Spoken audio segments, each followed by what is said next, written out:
What's up, guys? This is Josh with Seabolt Turf Management. Today we're going to talk a little bit about trailers, specifically the trailer that we like to use here, why we went with what we did, and sort of the advantages of going with a well-built trailer versus kind of one of the cheaper low-end ones. So let's get started. All right, so this is our 2021 Sure-Trac. It's a tandem axle utility trailer. And I really like the way this one's built. It's got the tube top, steel, welded. As you can see, really nice welds. It's also got the pine deck flooring.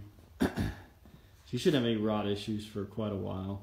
The cool thing about this trailer too is all your electric is in this black piece you see running down the length. That's your conduit. So everything stays pretty well protected. One of the selling points for me was this tongue design here. It's a really strong built trailer, so most of the time you don't see that middle beam part. And to me, that just screams quality. I've looked at several trailers that didn't have that design, so you go back here and look as well. Diamond plate fenders. Really strong fenders. Have not had any issues out of them. We also added the spare tire, which is nice just in case you have a blowout while you're out working. You don't have to worry, just change it out real quick. This trailer, it's expensive. We ended up paying about $4,000 for this one compared to your typical TSC trailer. Definitely more expensive, but Sure-Trac makes a really good product, and they stand by their design. Our plans for this trailer, we are going to run a different style for 2023, but we've been using this for 2021, 2022. We've hauled mulch, topsoil. Also haul all of our equipment on it. It's been a really good trailer. I usually haul 4 to 5 yards of mulch, or I've hauled topsoil with it. Hasn't given us any issues. Two 3,500-pound axles, so you definitely can haul a little bit of weight with it before you max it out. So one of the things I wish I would have done a little differently with this trailer would have been to get the ladder design on the gate. The mesh is not stretched on me, but I have seen on some trailers where the mesh would stretch. So if you're hauling anything heavy, you definitely want to look into that. As well as Sure-Trac makes a dovetail version of this trailer, so it gives you a 2-foot dovetail, so your approach angle is actually going to be right around 6 feet. Your advantage there would be not to scrape your deck on your equipment when pulling up. Another really nice feature of this trailer are the LEDs.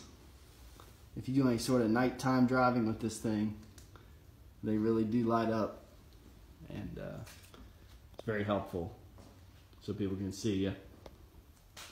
All in all, just a really solid built trailer, and I would definitely recommend spending the extra money. Do it right the first time, guys. A lot of guys will try to cheap out, get a 5x8 or something with a mesh floor, and then just totally regret it halfway through their season. So I would highly recommend spending the extra money, save up a little bit, and go right the first time. It's also going to hold its value better than, say, a Home Depot trailer. I know everybody doesn't have the kind of money to spend, but really highly recommend it if you can swing it. Also wanted to mention another distinct advantage of this trailer is the 2 axles. It gives you brakes. So on a single axle trailer you typically don't get brakes, so if you're going to haul mulch, heavy equipment, anything like that, obviously you're not going to haul heavy equipment with it, but if you're going to haul any sort of load that's going to basically be at the trailer's capacity, you definitely want braking capabilities, so just keep that in mind. Alright guys, well that's pretty much going to be a wrap for today's video. really just wanted to drive the point home that buying the best that you can afford is the way to go. Don't go super cheap. You're going to regret buying that 5x8 with the mesh bottom. If you want to get into landscaping, if you want to get a mulch, topsoil, all that kind of stuff, a 2-axle, 7x14, 7x16 is the way to go. The open trailer is really nice, kind of an all-around trailer. You can't buy cheaper, obviously. TSC, places like that, they work for a while, but you're going to end up wanting to upgrade. So if you can swing it, or if you can save up an extra few months, buy the trailer that's going to take you 5 years, 10 years, not 1 or 2 years, and then you're going to have to buy a new one. After you add that math up, it really doesn't make sense to go cheap. So I'd really just highly recommend that you go with quality. If you agree, comment below. Like, share, subscribe. Let me know what you think. I appreciate you watching, and I'll see you on the next one.